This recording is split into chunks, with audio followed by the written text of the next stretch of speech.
Nüüd oleme soki kudumisega jõudnud nii kaugele, et on aeg asuda finišisirgele ehk asume varbaosa kuduma.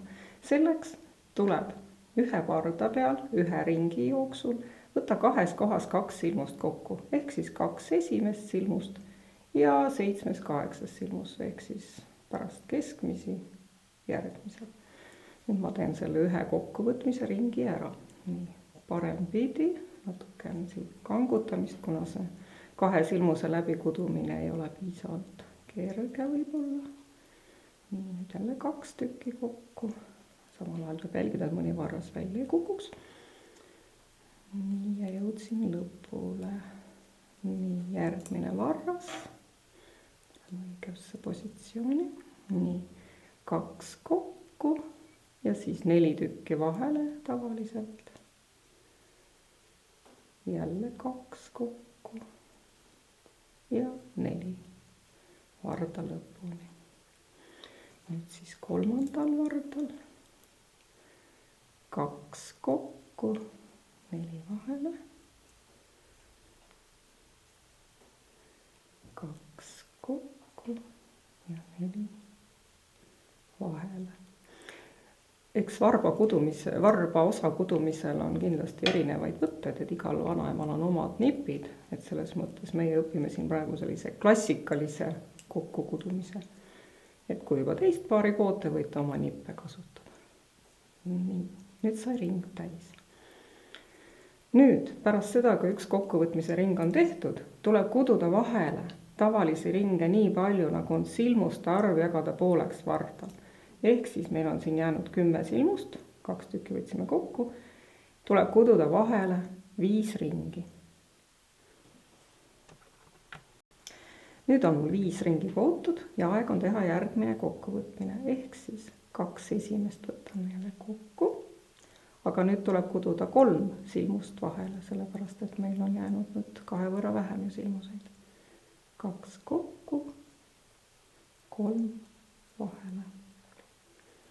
Nii, esimene varras on tehtud, teine varras 2 silmust kokku, 3 silmust vahele lihtsalt ja 2 kokku, 3 vahele. 3. varras 2 kokku, 3 vahele, 2 kokku, 3 vahele ja 4. varras 2 kokku, 2, 3, 2 kokku ja 1, 2, 3. Nüüd on näha, et igal vardal on ainult 8 silmust. Nüüd tuleb kududa taas vahele nii palju ridasid, kui on silmuste arv jagada vardal pooleks, ehk siis nüüd 8 jagatud 2-ga 4 rida.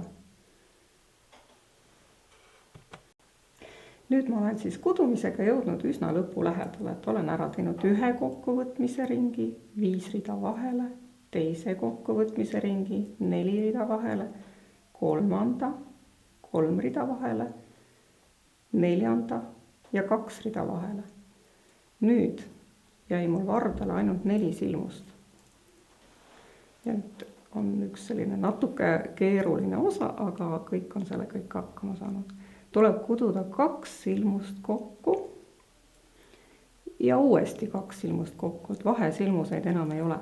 Ja siis tuleb see varras panna nii, et jälgida, et see välja ei kuku. Hästi ettevaatlikult võtta järgmine varras, 2 silmust kokku, ei tahagi õnnestuda esimesel katsel. Nii, ja 2 silmust kokku. Ja jälle varras siis panna siia ja jälgida hoolega teda. Sest 2 silmust hoiavad seda varrast üsna kehvalt. Nii, 2 kokku. 2 kokku ja nüüd viimane kokkuvõtmine. 2 kokku ja 2 kokku.